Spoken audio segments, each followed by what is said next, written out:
She thought the camera was off, but the billionaire CEO never looked away. And everything changed. She thought the meeting had ended. She was tired, barefoot, and finally alone in her apartment. She took off her blazer, loosened the top button of her blouse, and smiled softly, unaware her camera was still on. Not by a stranger, by Nathan Hale, the billionaire CEO known for firing without blinking, cold, untouchable, emotionless. But that night, he didn't look away. He couldn't. And what he saw changed everything.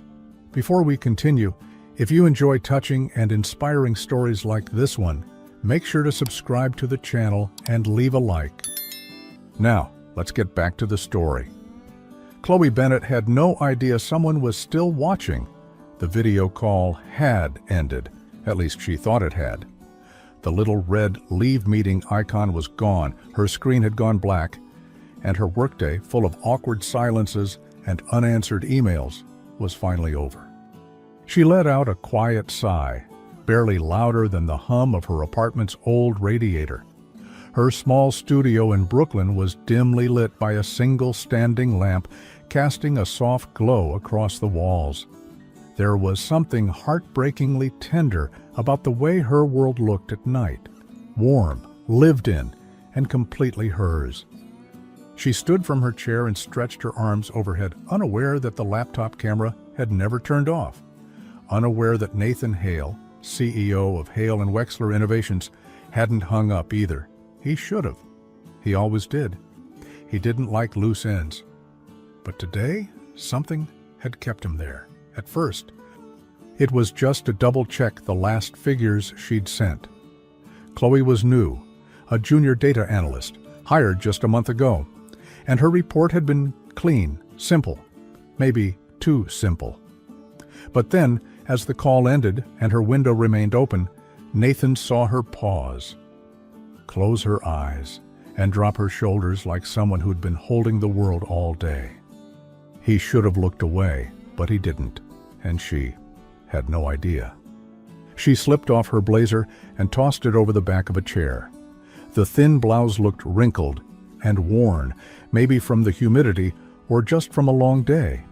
She reached for the collar to loosen it, sighing like someone trying to breathe again. Her hands tugged at the top button, revealing the soft outline of a white tank underneath. Simple, unremarkable, but somehow more vulnerable in the quiet glow of her apartment. Barefoot, she walked over to the kitchen counter and poured herself water, pushing her hair away from her face. And Nathan just sat there, staring at the screen. He wasn't staring inappropriately. He wasn't smiling. He was frozen, not by what he saw, but by the feeling it stirred. Maybe it was the way she looked when no one was around. Maybe it was the way her hands trembled, just slightly, like she carried something heavy no one else could see. Or maybe it was because, for the first time in a very long time, Nathan Hale felt something. Real, unfiltered, human. He reached for his mouse to click out, but something stopped him. Chloe pulled her hair into a loose bun, strands falling down around her face, and stood in front of her mirror. She didn't pose or try to look good, quite the opposite. She frowned, then looked away quickly, like she couldn't stand what she saw. Nathan inhaled sharply. What was she seeing in the mirror that made her sad? That made her avoid her own reflection? He shut the laptop with a snap. He wasn't supposed to see that. And yet, all night, he couldn't stop thinking about it. Chloe didn't know, not that night, not the next.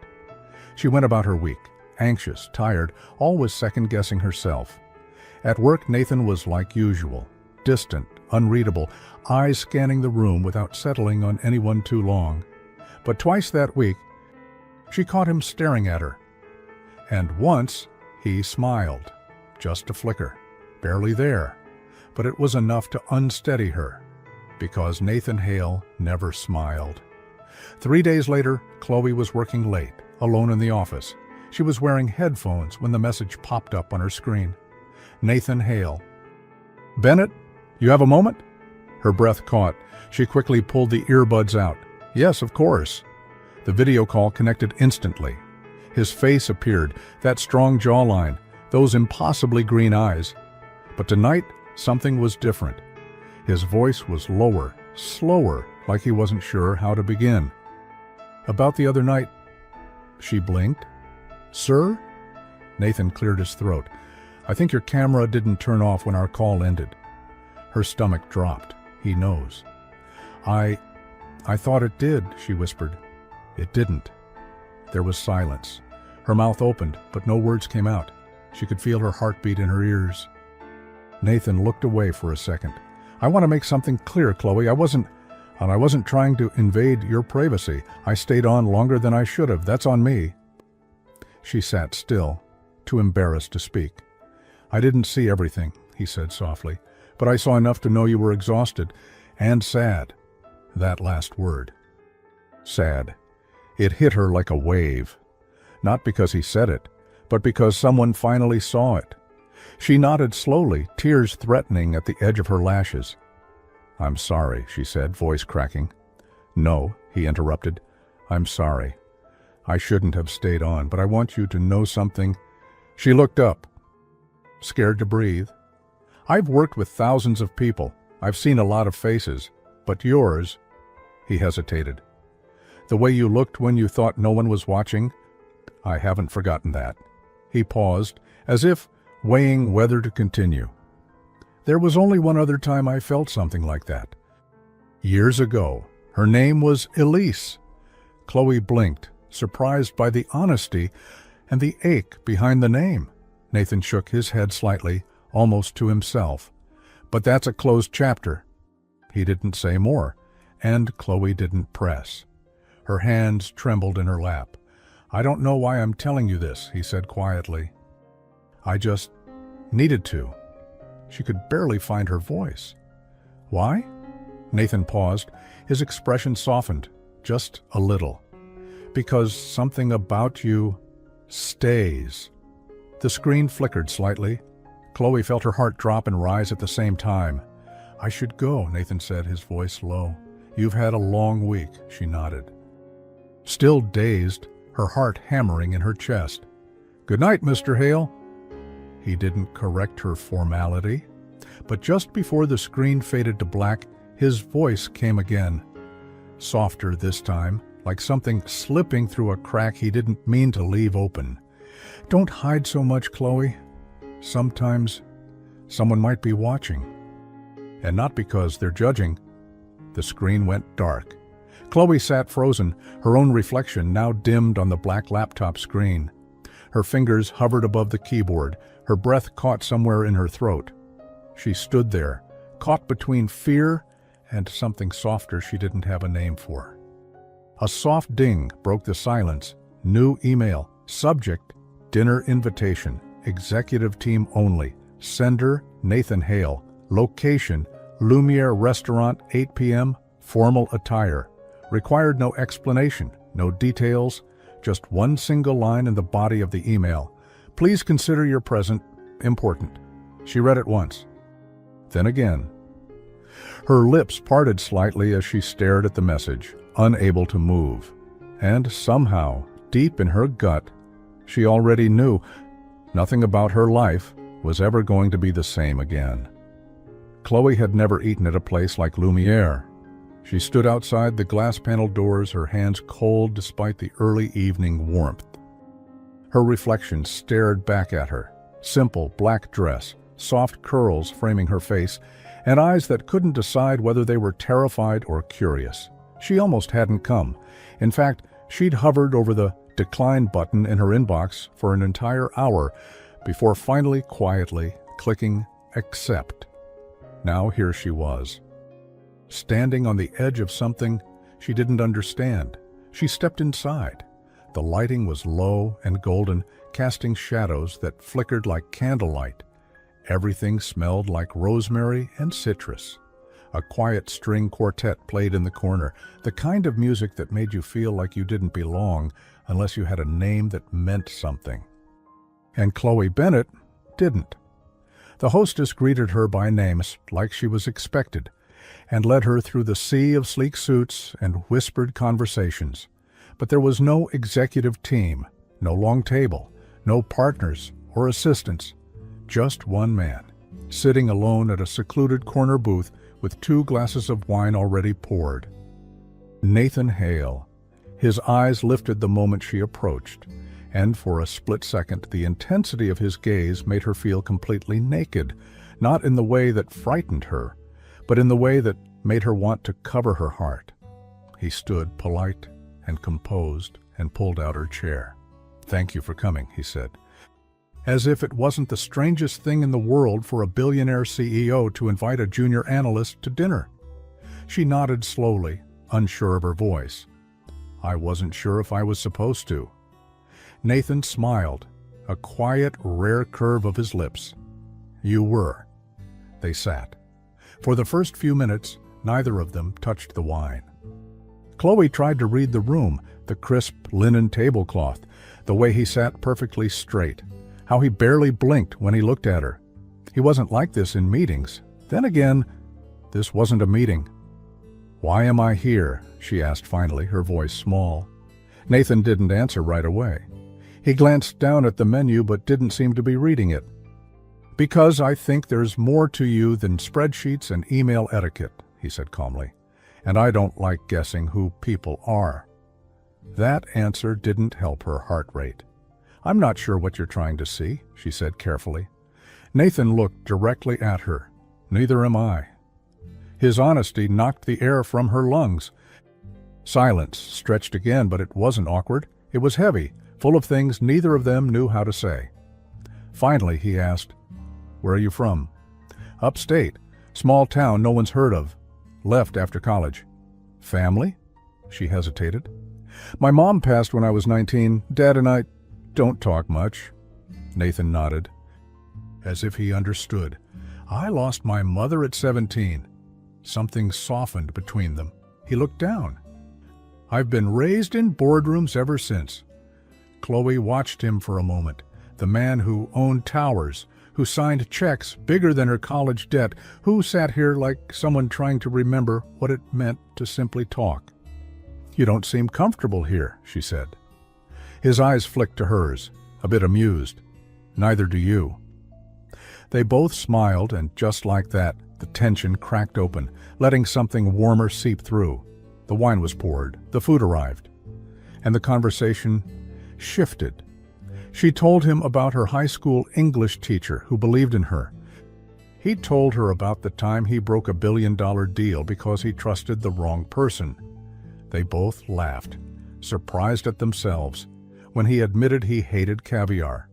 And she confessed she'd once gotten stuck in the elevator of his building on her first week at the job and cried the whole time. "I was afraid someone was watching the security cameras," she laughed, cheeks flushed. Nathan tilted his head, almost smiling. Maybe someone was. Their eyes met across the table. This time the silence was electric. Chloe reached for her glass too quickly and knocked her fork to the floor. She bent to pick it up, embarrassed. But when she sat back up, he was already standing, offering her his. She blinked. "You don't have to." "I want to." Their hands touched for a second longer than necessary, and suddenly the elegant restaurant, the music, the pressure of who he was, it all faded. There was just him and her. And something delicate between them neither one of them wanted to say out loud yet. He glanced at the time but didn't move. "Stay a little longer?"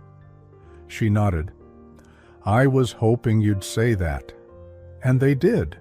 Dessert came, then coffee, then the check, which he ignored like money didn't matter, and maybe for him, it didn't. But for Chloe, it mattered why he'd brought her here. As they stepped out into the night, the city buzzed around them. Nathan walked beside her, not ahead, hands in his coat pockets, jaw set but relaxed. She turned to him. "Was this business?" He stopped walking. "No," he said. A beat passed. "Then what was it?" He looked at her, really looked at her, not like a CEO, not like a man who had power, but like someone who saw something that scared him. "It was curiosity," he said finally. "And maybe something I'm not supposed to want." The air thickened. Chloe swallowed hard, but her voice was steady. "And do you still want it?" He didn't answer right away. Instead, he stepped closer, not touching her, not saying anything, just standing there like he was holding something back. Then he leaned in, but not to kiss her, just close enough that she could feel the warmth of his breath when he said, "I haven't decided if I'm brave enough." And before she could answer, a car pulled up to the curb, his driver. Nathan opened the door but didn't get in. Instead, he turned to her once more. "Be careful, Chloe. There are people in this world who look at you and see everything they're missing." And then he was gone. She stood there, the breeze tugging at her dress, her heart thudding against her ribs, and for the first time in a very long time, she realized someone had just left and taken a piece of her with him. The next morning, Chloe couldn't concentrate. The office buzzed around her, phones ringing, footsteps echoing, muted conversations drifting from glass-walled conference rooms. But she felt disconnected from all of it. Her screen blurred as spreadsheets filled with numbers blinked back at her, waiting for her input. She hadn't slept much. The dinner with Nathan kept replaying in her mind, like a movie she couldn't turn off. The quiet intensity in his voice, the way his eyes held her like they were learning her face. That last sentence before he stepped into the car. It echoed louder than anything he'd said all evening. "Be careful, Chloe. There are people in this world who look at you and see everything they're missing." She didn't know if it was a warning or a confession, or both. Her fingers hovered over the keyboard, then pulled back. She wasn't just distracted, she was affected, and that terrified her more than she wanted to admit. "Hey," a voice said beside her. Chloe jumped slightly. It was Mia, one of the only co-workers she'd grown close to, a fast-talking intern with sharp eyeliner and a sixth sense for emotional disasters. "You okay?" Mia asked, squinting. "You look like someone just canceled your birthday." Chloe smiled faintly. "Just tired." Mia tilted her head. "And wearing perfume before 10 a.m. What happened?" Chloe hesitated. Mia's eyes widened. "Oh my God, did you go on a date?" Chloe didn't answer, which was answer enough. "With who?" Mia whisper shouted, glancing around like they were being recorded. Chloe bit her lip, cheeks flushing. "You'll think I'm crazy." Mia's mouth fell open. "Wait, was it someone from the office?" Chloe gave the tiniest nod. Mia's eyes narrowed. "Please don't tell me it was Kyle from accounting." Chloe laughed, too suddenly. No, definitely not Kyle." Mia leaned in closer. "Then who?"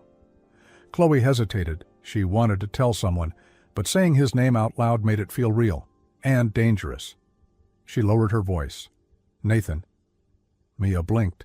"Nathan? Hale?" Chloe didn't speak, just looked at her, eyes wide and uncertain. Mia slowly sank into the chair beside her, as if her knees gave out. "Holy, actual, hell!" "I know. You had dinner with the CEO. I didn't plan to." "But you did." Chloe nodded slowly. Mia stared at her. "Was it like a date?" "I don't know what it was," Chloe admitted. "He invited me, we talked." "It wasn't professional." Mia leaned in, whispering so quietly Chloe could barely hear. "You know what this means, right?" "What?" "You're either about to become the next CEO's girlfriend or the next office ghost." Chloe's stomach twisted. She hadn't thought about that. Was she stepping into something or falling into it? Before she could answer, a ping sounded on her screen. "Meeting request. 10 minutes? Send her. Nathan Hale." Her throat went dry. When Chloe stepped into Nathan's office, the first thing she noticed was how still everything felt. The room was designed like the man, minimal, precise, cold at first glance. But now that she'd seen the way his voice softened in candlelight, she couldn't look at this space the same. He was standing near the window, looking out over the city skyline. He didn't turn when she entered. "Close the door, please." She did. He stayed silent for a moment longer, then finally turned to face her. "Have a seat." She sat, folding her hands tightly in her lap. Nathan moved to his desk, but didn't sit. He leaned against it, arms crossed. "I wasn't going to call you in," he said quietly. "But I realized not saying anything would be worse." Chloe looked up. "Worse?" "I wanted to be clear," he said. "What happened last night? I didn't plan it. I didn't expect it. And I'm not sure what to do about it now." She waited. "I've never blurred lines like this before," he admitted, "with anyone, and especially not someone under my leadership." Chloe's voice was barely a whisper. It didn't feel like a line. Until now. Nathan exhaled, looking down. "That's what scares me." Her chest ached. "So what are we supposed to do?" He looked at her again, steady, deliberate. "I'm not asking you to do anything," he said. "You haven't broken any rules, but I have a responsibility to protect this company, and I'm not sure I can do that while also wanting to see you again." Chloe's heart skipped. It wasn't just her. He felt it too. "I'm not trying to manipulate you," he continued. "I'm not asking you to choose. I just needed you to hear it from me before the world tries to twist it into something it isn't." Chloe's fingers tightened. "Do people already know?" "No, but they will." "How?" He looked at her gently. "Because someone's already asking questions." Her stomach turned. "Who?" Nathan hesitated. "It doesn't matter. What matters is that we're not invisible anymore." Chloe stood. "So what do we do now? Pretend it didn't happen?" Nathan looked at her like he wanted to say something else. Something more. But instead he said, "I don't know." She turned to go, but stopped at the door. "I didn't come to this job looking for anything," she said quietly. "But I also didn't expect the most powerful man in the building to make me feel seen." He didn't answer. "I'll do my job," she added, "but I'm not going to apologize for feeling something." "Even if you're afraid of it." She left before he could respond. Back at her desk, Chloe stared at her monitor. Mia had left a coffee on her desk with a sticky note. "Tell me everything, or I'll die." But Chloe couldn't think about that now. Her screen flickered with a notification. New message from unknown number. "You were right." It didn't feel like a line, until now. N. Chloe read it once, then again, and all she could think was, he's already crossed it. The next few days were unbearable. Nathan didn't message again. Not a text, not a glance in the hallway. At meetings, he sat at the head of the table, impassive, his eyes never landing on her for more than a second. And Chloe played along. She kept her head down, kept quiet, kept everything locked inside. But inside, she was spiraling. Every time her phone buzzed, her heart jumped. Every time his name came up in conversation, which it often did, she had to remind herself to keep breathing. Mia noticed the change immediately. "You look like you've seen a ghost every time someone mentions his name," she said one afternoon in the break room. "What happened?" Chloe shook her head. "Nothing. It's fine." But it wasn't. Because now that she'd tasted what it was like to be noticed by Nathan Hale, going back to being invisible felt impossible. She hadn't realized how much she wanted to be seen, not just for her work, but for who she was. And now she felt like a secret no one was allowed to say out loud. Friday morning, everything changed. Chloe was called into HR. The woman waiting for her was polite but sharp, the kind of smile that didn't reach the eyes. "We've had a couple of concerns raised this week," she said, folding her hands neatly on the desk. "An anonymous tip, something about optics and preferential treatment." Her chest tightened. "And someone mentioned seeing you at Lumiere with Mr. Hale." "That's a high-profile venue, Chloe." "Naturally." It caught some attention. Chloe nodded. "Yes?" The woman leaned back, scribbling something on her clipboard. Chloe hesitated. "It's been good. Challenging, but I'm learning a lot." "Good, that's good." A pause. "You've had a few late nights, I see. A couple of closed-door meetings?" Chloe's stomach twisted. "Just work-related," she said quickly. "Nothing unusual." "I'm sure." The woman smiled again, too tightly. "And dinners?" Chloe blinked. "What?" I understand you were seen entering Lumiere earlier this week. That's not exactly a casual spot. Just curious. Were you dining with a client? The air in the room felt thinner. It was personal. The woman leaned back, scribbling something on her clipboard. Chloe, she said gently, we don't police relationships here, but we do have to protect the integrity of leadership. Anything that could be misinterpreted becomes our concern. I didn't do anything wrong, Chloe whispered. We're not saying you did, she replied smoothly. But if you find yourself in a situation where boundaries are unclear, it's always best to step back, for your sake and his. The message was clear. Stay in your lane, or be removed from it. Chloe walked out of the office numb, no reprimand, no written warning. But the weight of it pressed against her chest like a secret bruise. She wanted to cry. But instead, she walked straight to the elevator and hit the top floor. She didn't care who saw. Nathan was at his desk, reading a file, when she knocked once and stepped in. His eyes lifted, and for the first time in days, something flickered in them. Chloe. She shut the door behind her. They talked to me, she said, voice tight. Nathan stood immediately. Who? HR. They know. His jaw clenched. What did they say? They didn't have to say much. They were careful, smiling. But it was clear, if I don't disappear quietly, they'll make me disappear anyway. He stepped toward her. They can't touch you. Yes, they can, her voice cracked. You might not see it, but I'm disposable here, Nathan. You're not. His face changed, softer, sadder. That's not true, she shook her head. It is. And maybe that's why this can't happen. Because we don't live in the same world. You have the power to stop this, and I don't even have the power to explain it. Nathan took another step closer. She didn't move. Chloe, his voice dropped. I didn't reach out because I didn't want to make this harder, but I've thought about you every single day since that night. She blinked back tears.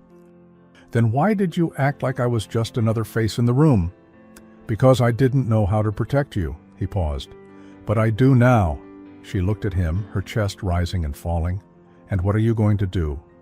He stared at her for a long time, his jaw tight, his hands clenched.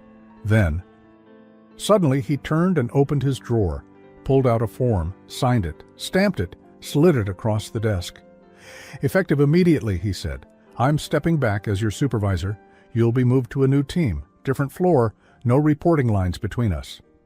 Chloe stared at the paper, stunned. I'm not walking away from this, he said, but I am removing the reason people can twist it. She shook her head slowly. You did this for me? I did it for us, if there's going to be one. She could barely speak. What if I don't even know what I want? Then let's figure it out like two people. Not a boss and an employee. He stepped closer, gently now. No pressure, no assumptions.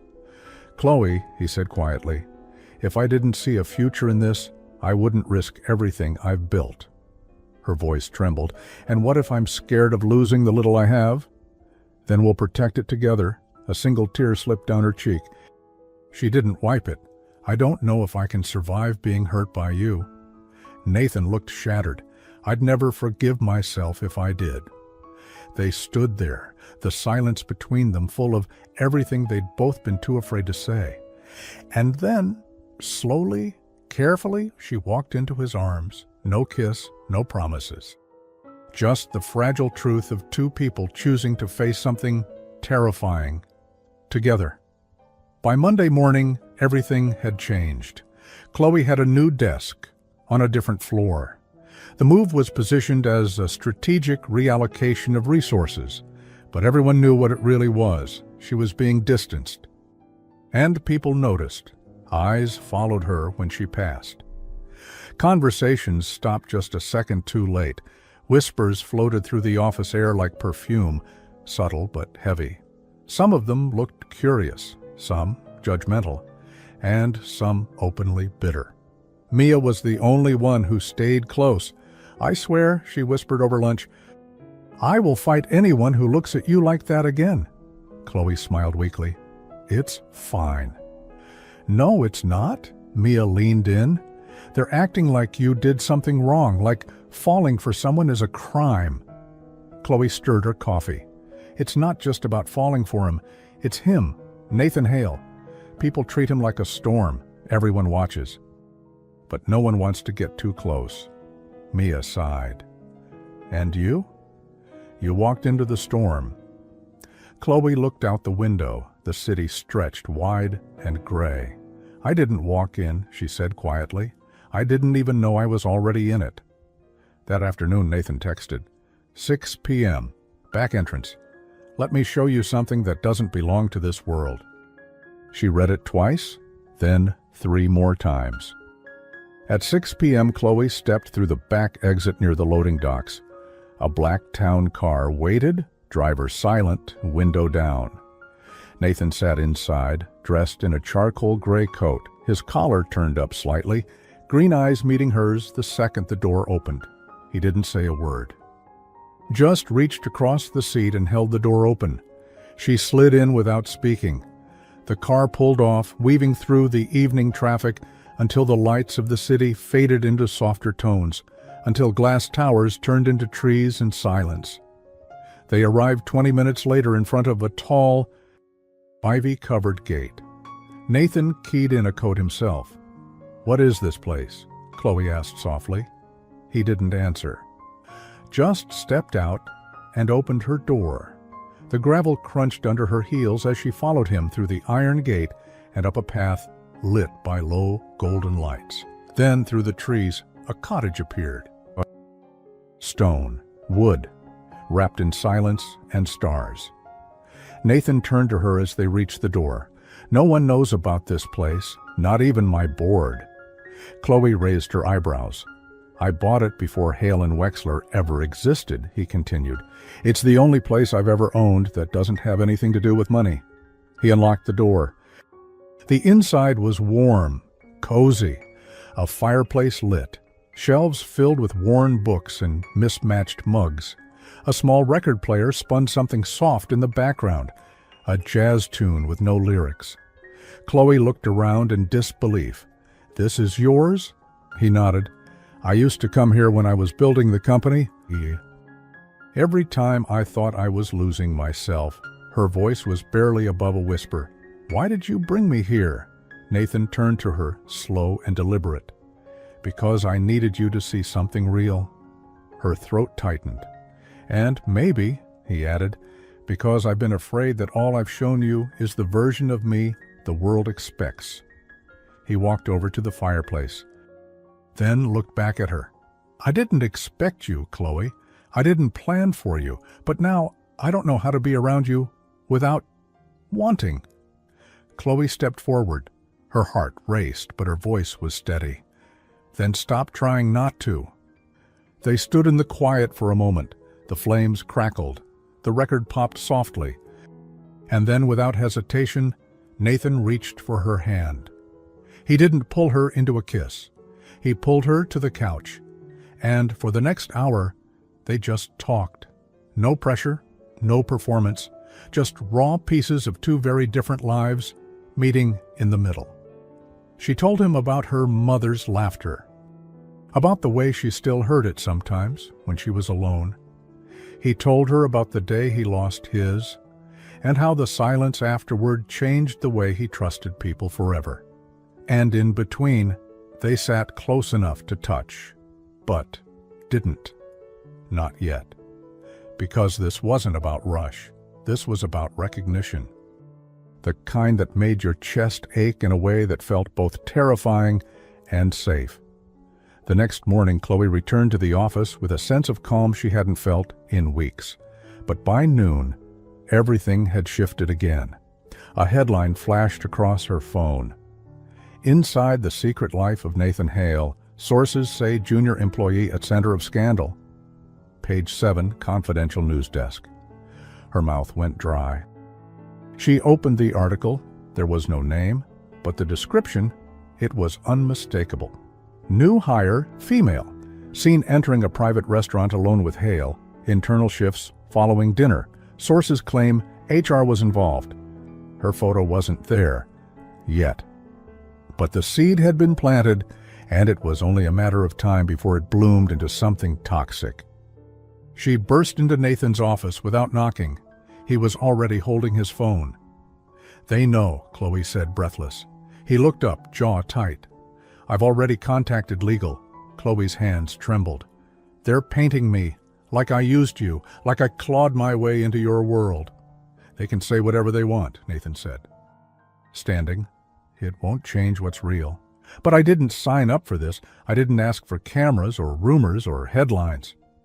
Nathan walked around the desk, standing in front of her. "I know," he said softly, "and I'm going to fix it." "How?" she asked. "By burying it, paying someone off?" "No," he paused. "By telling the truth." Her eyes widened. "What truth?" Nathan looked at her like she was the only thing keeping him grounded. "That I'm not ashamed of you? That I don't regret what's happening between us?" Chloe blinked. "You'd go public?" "If that's what it takes to protect you, yes." The world outside that office was starting to turn against her. But inside, with Nathan looking at her like that, Chloe realized something important. She hadn't walked into the storm. She was the storm now. By the next morning, the headline had spread like wildfire.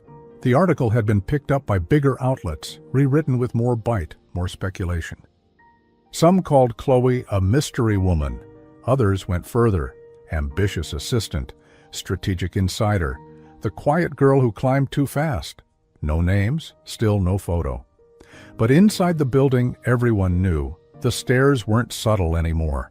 Neither were the whispers. She heard her name, clipped and cold. In elevators, in bathrooms, at the printer. She's the one? Poor thing. Or clever.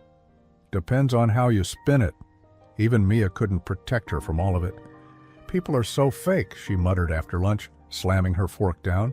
"They're the same ones who drool when Nathan walks by, but now they act like you poisoned him." Chloe tried to laugh, but it stuck in her throat. She wasn't just being watched anymore. She was being evaluated. Judged for the smile she gave in the hallway, the outfit she wore, how close she stood to the coffee machine. Every step felt like a test. And Nathan? He'd gone silent again, not completely. A single message sent that morning. "Don't let them make you small. I'll take care of it." None. But what did that mean? Take care of it how? What exactly was she supposed to do while the walls quietly closed in? At 3 p.m. her phone buzzed again. A new message. Not from Nathan. From a blocked number. He said the same thing to her too. "Before everything went wrong, you're not the first. Thought you should know." Chloe stared at the screen, her blood turning cold. She read it again. Then, a third time. Her stomach sank with each word. "You're not the first." What did that mean? Who was her? And what exactly had gone wrong? She couldn't focus. She couldn't sit still. And so, an hour later, when Nathan's driver pulled up unannounced at the curb, Chloe didn't even hesitate. She slid into the back seat, heart pounding, and whispered only one thing. "Take me to him." Nathan was waiting on the rooftop of a private building near the edge of the city, the place where he said he went to breathe when the board got too loud or the press got too close. The wind was cold and clean. The view stretched wide and glittering behind him, but Chloe barely saw it. She walked straight up to him, the words spilling from her mouth before he could speak. Who was she? Nathan turned slowly. "What?" "The message I got from someone anonymous. It said, you told her the same things you told me. That something went wrong, that I'm not the first." His jaw locked. A muscle ticked near his temple. "Who was she, Nathan?" He looked at her. Not angry, not defensive, just exhausted. Her name was Elise. Chloe's chest ached at the name, even before she understood why. "I met her years ago," Nathan said. "Before the company went public. She wasn't an employee, she was a journalist. She interviewed me once, and something happened." He paused. "We were careful, at least we thought we were." Chloe folded her arms tightly. "What happened?" "We fell for each other, quietly, Quickly, I let her into a part of my life no one else had ever seen. And she never betrayed that, not once. But she wrote something, he said. An article about the toxic pressure inside male-dominated tech companies. She didn't name me, didn't mention Hale and Wexler, but people connected the dots anyway. They assumed she was writing about me, about us. Chloe's voice dropped. And what did you do? I stood by her, Nathan said. I defended her. But it wasn't enough. My board turned on her, accused her of trying to sabotage the company from the inside. She was harassed, followed, eventually fired from her job. Chloe's heart twisted. What happened to her? She left the country, Nathan said quietly. I offered to go with her. She told me I'd lose everything if I did. So she left alone, Nathan nodded. Because of you. Because of them, he said firmly.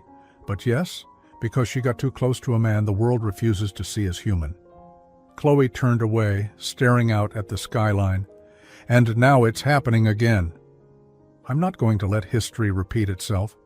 But it already is. He stepped closer. I was a coward then. I chose silence when I should have chosen truth. I won't make that mistake again. Her voice trembled. And what if I don't survive the attention? What if I'm not strong enough for all this? Nathan reached for her hand. Then lean on me until you are. Chloe looked at him, this man who stood at the top of the world, willing to risk it all for something he hadn't even dared name yet.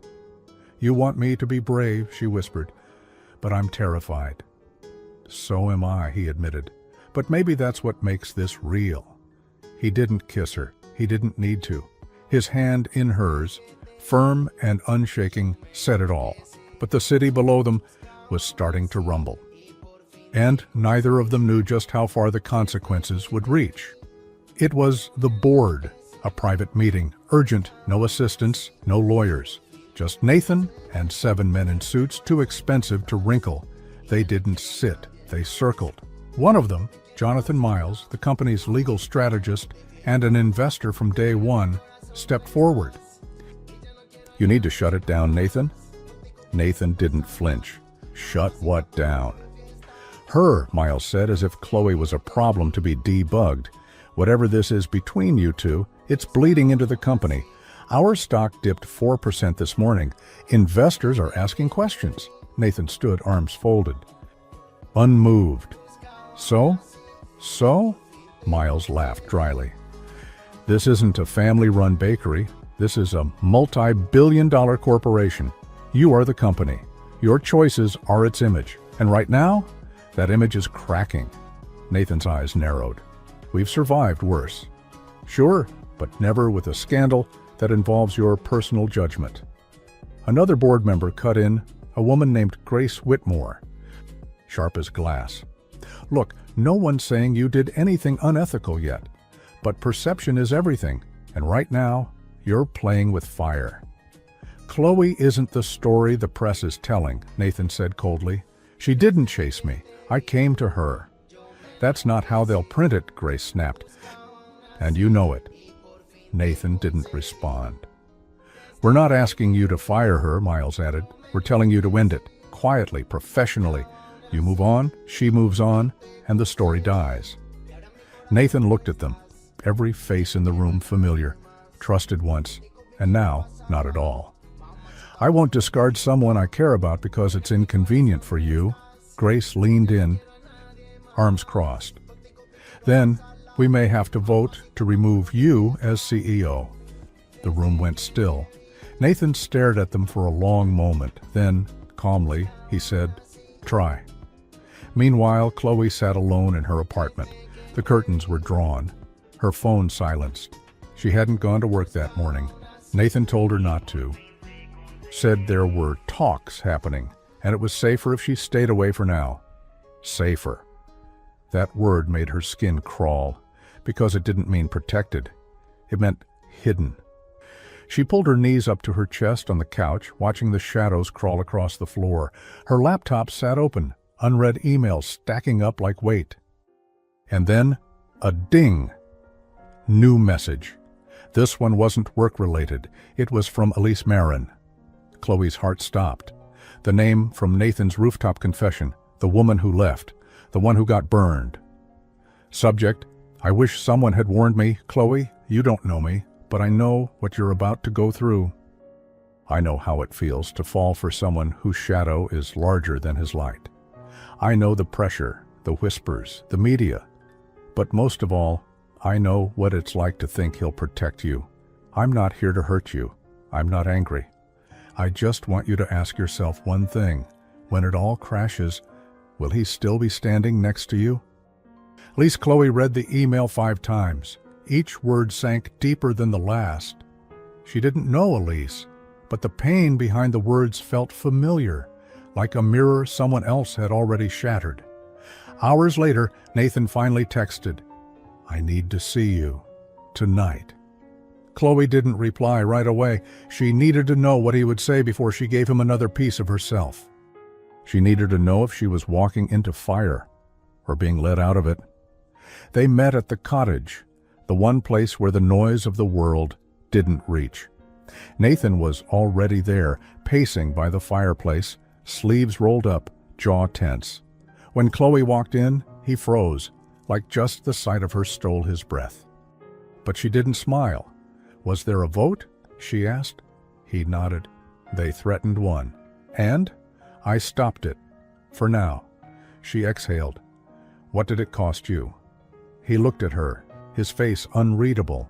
They gave me an ultimatum, he said. You, or the company. And what did you choose? Silence. She waited. His voice, when it came, was low, shaken. I told them I wouldn't give you up. Her eyes filled. And now? Nathan stepped forward. Now I'm trying to figure out how to hold on to both, without losing everything. She laughed, bitter, broken. That's not how this works, Nathan. The world doesn't let you have everything. I know.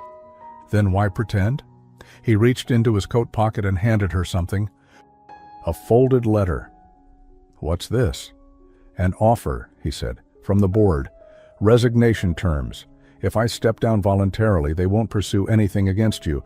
They'll clear your name quietly, let you stay, move you wherever you want. Chloe stared at the letter like it was poison.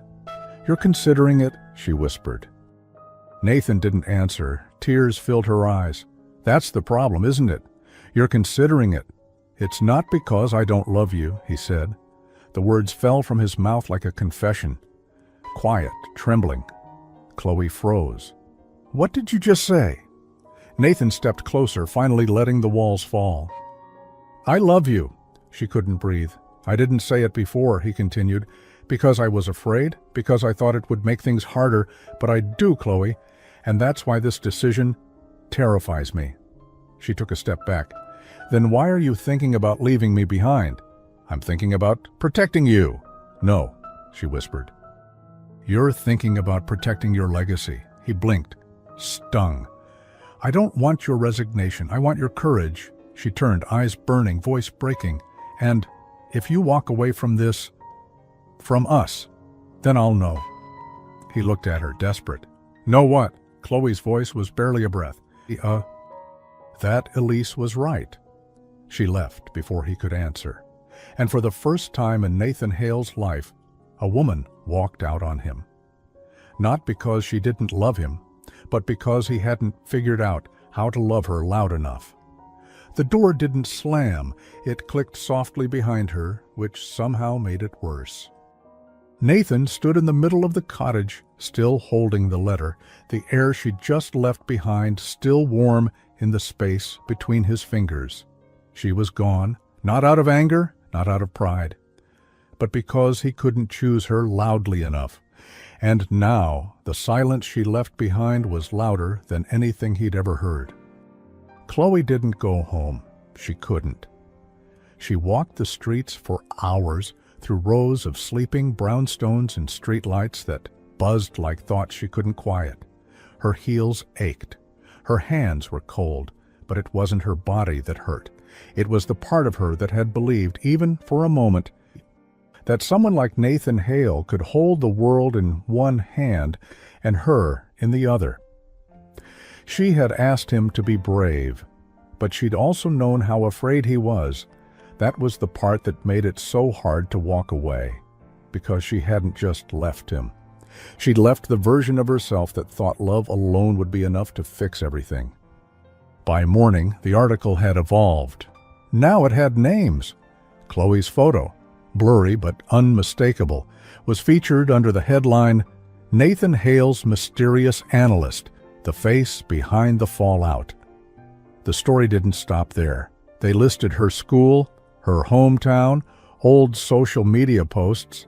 A comment she'd made 5 years ago about corporate elitism was cherry-picked and bolded in red. The internet did what it always did. Some people defended her, most didn't. By noon, Chloe had shut off her phone and deleted her accounts. The world was loud, but none of it sounded like the truth. She didn't hear from Nathan, not that day, not the next.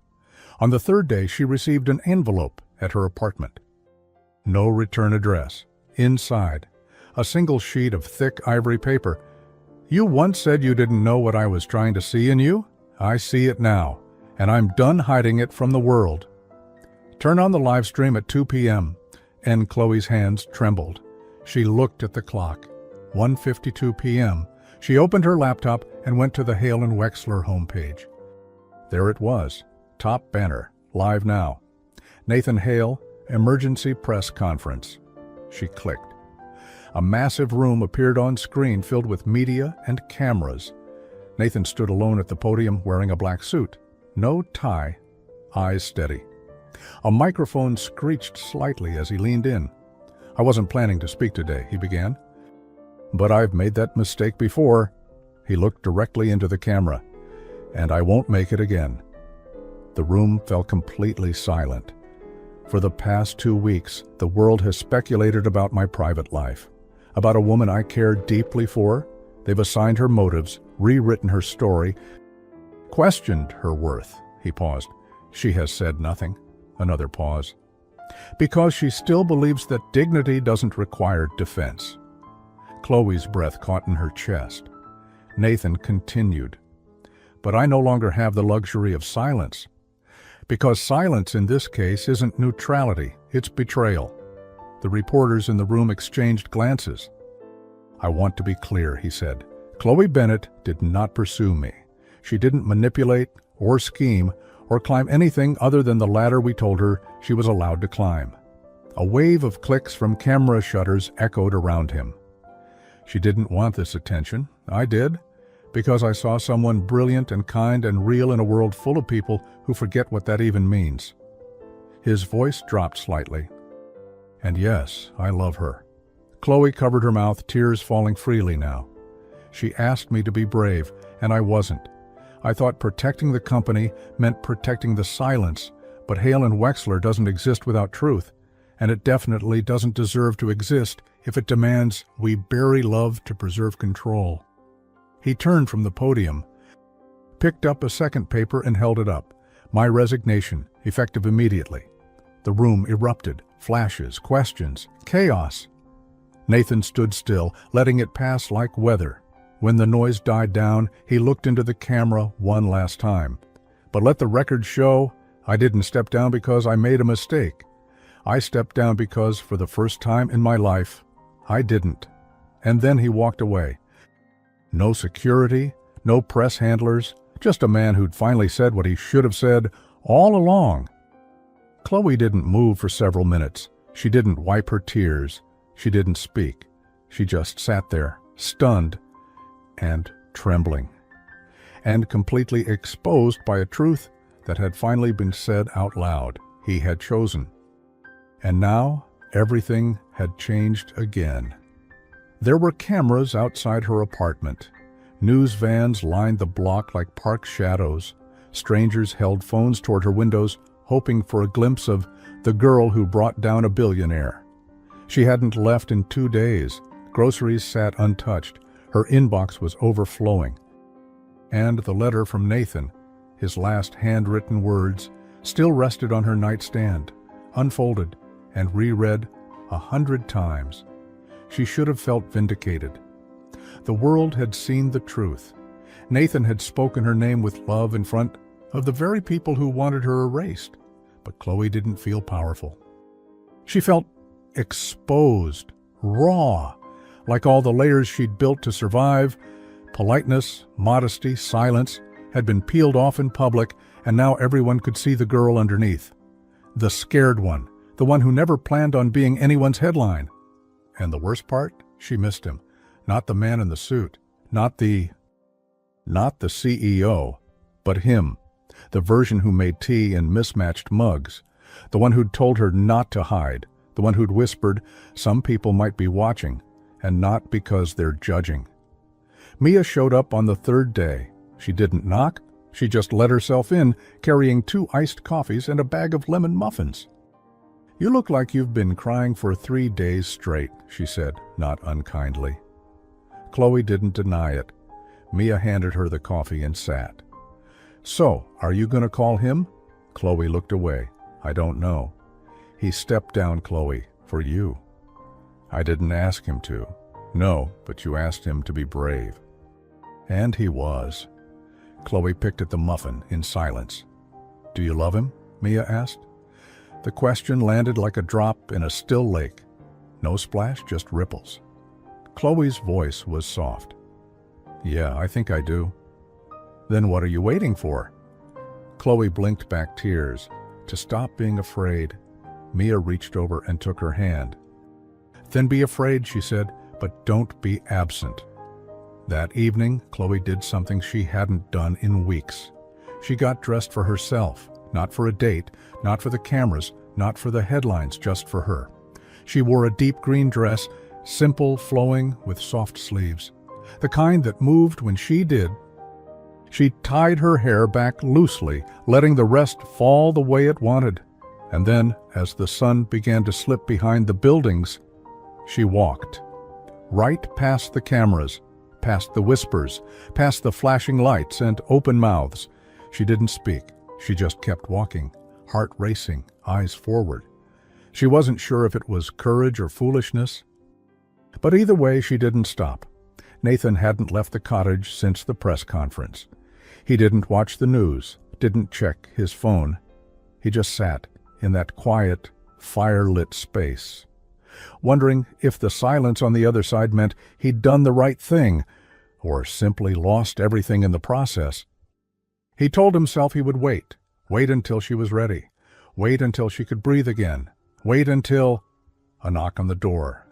He froze, not a knock of emergency, a knock of hesitation, slow, careful, hopeful. He opened the door, and there she was, Chloe. Hair swept back, eyes shimmering, that green dress soft around her like forest wind. They stared at each other for a moment, both unsure whether they were imagining it. "Hi," she said quietly. "Hi." Her throat tightened. "I'm sorry." He shook his head. "No, I'm the one who—" "No," she interrupted. "Let me say it." He stopped. Chloe took a breath. "I was scared," she said. "You put your entire world on the line for me. And I didn't know what to do with that." Nathan's voice was gentle. "You weren't supposed to do anything." "I didn't trust that you were ready," she went on, "because I wasn't sure if I was." Nathan stepped closer. "And now?" She blinked at him, eyes full of the same warmth he'd seen on the first night her camera had stayed on. "I don't want you to be a man who gave something up for me," she said. "I want to be the woman who built something with you." He didn't say anything. He just reached out, slowly, and tucked a strand of her hair behind her ear. His hand lingered at her cheek. "Then stay," he whispered. She nodded.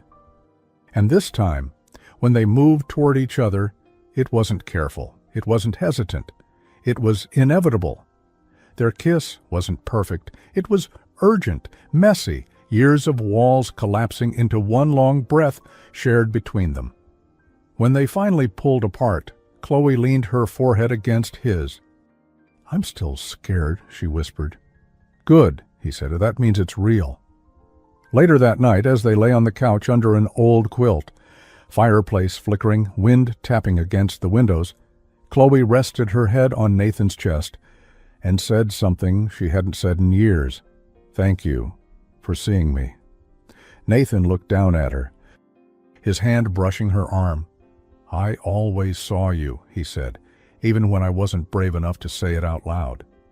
She smiled softly, eyes drifting closed.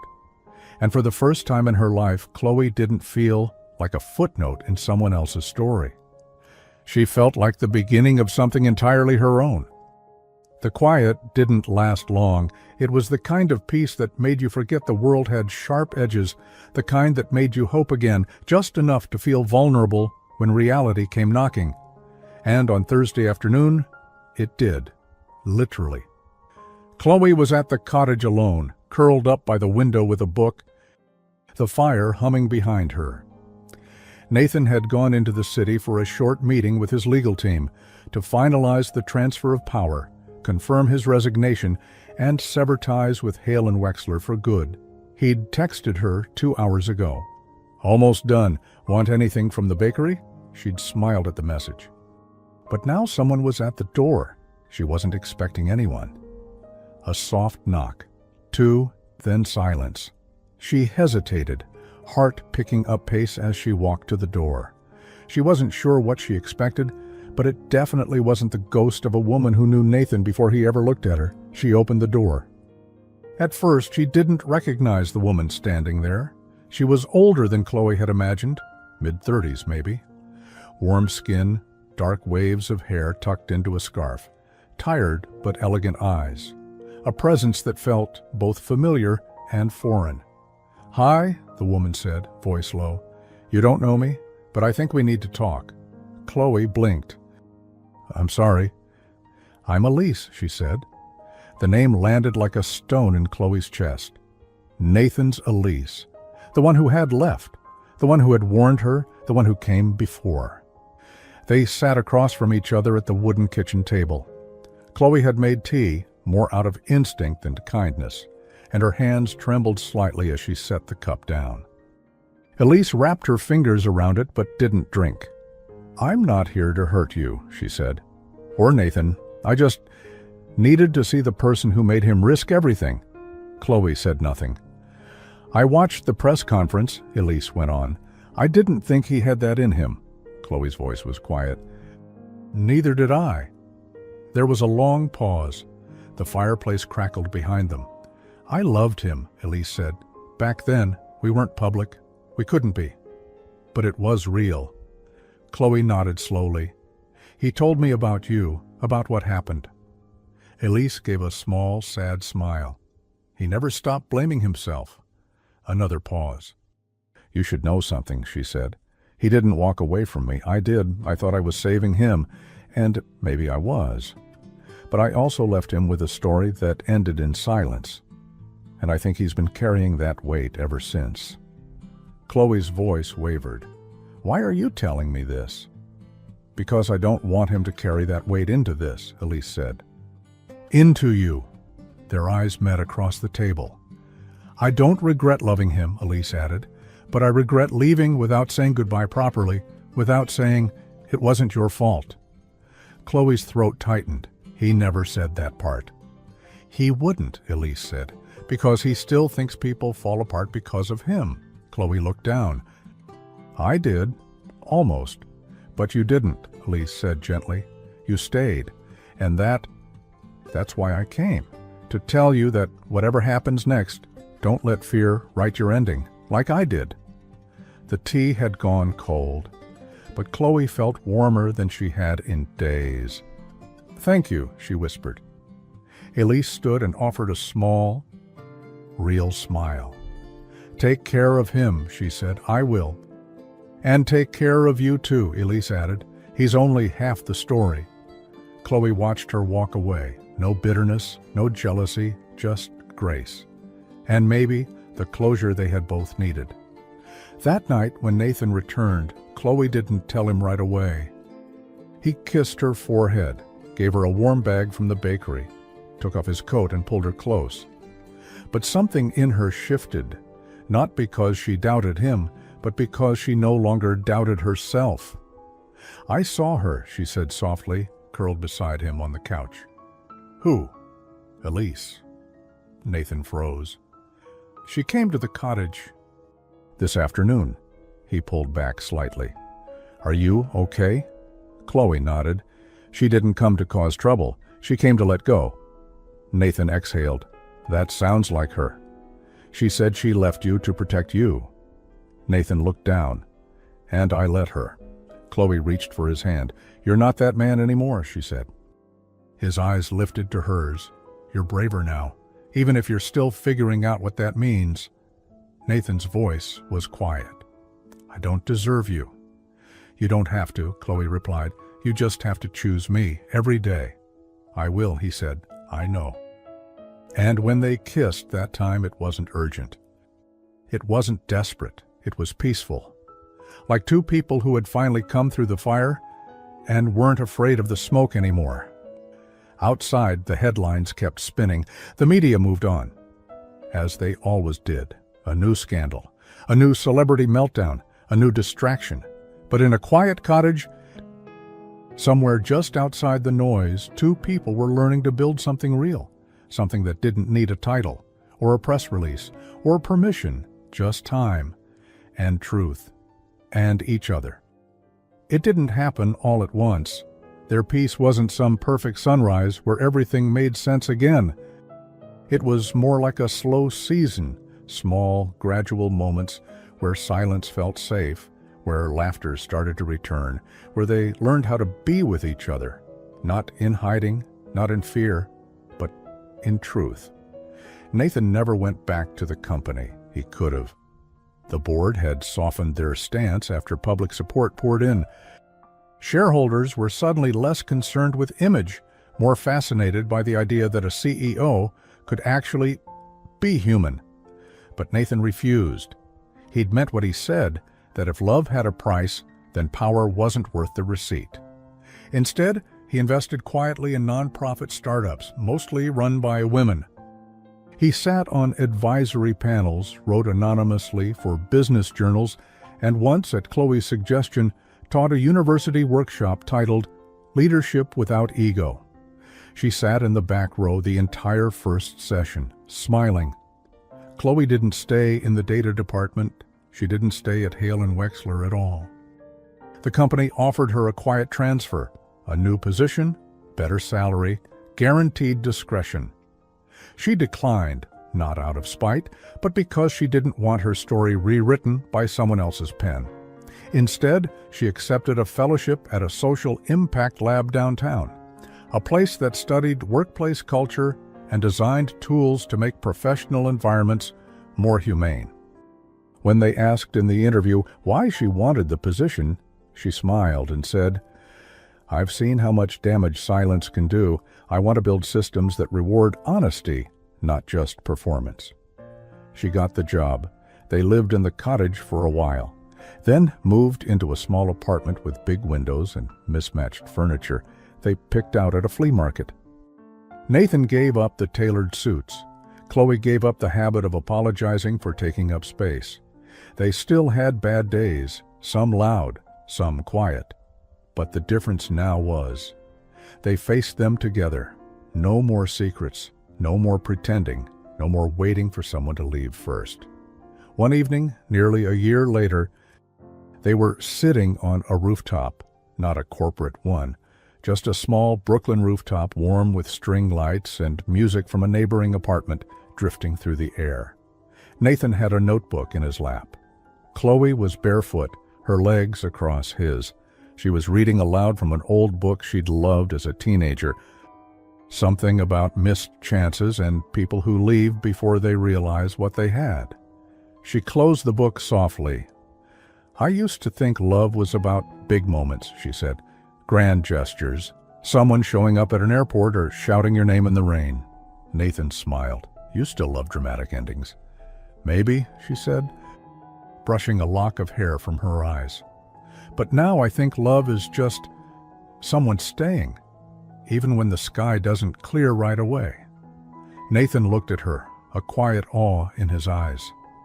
I never believed I could be part of something like this, he said.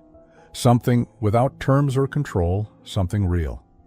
Chloe leaned in, pressing her forehead to his. You didn't need to control it, she whispered. You just needed to let it happen. He kissed her softly, not like a punctuation mark, like a promise. And maybe that was what love really was. Not a rescue, not a secret, not a perfect story wrapped in a headline, but a slow unfolding. A choice made in quiet moments again and again. To stay, to see, to be seen. The end. So let me ask you something. Have you ever walked away from something just because it scared you? And if you had the chance, today, right now, would you choose it again? Tell me in the comments. Sometimes the bravest thing we can do isn't chasing love. It's standing still long enough to let it find us. If this story touched you, give it a like. It means more than you know. And if you're not subscribed yet, now's the perfect time. Every story here carries a soul, maybe even a piece of yours too. One last thing. What would you rate this story? From 1 to 10. Be honest, I read every word. I'll see you in the next one. Until then, take care of your heart.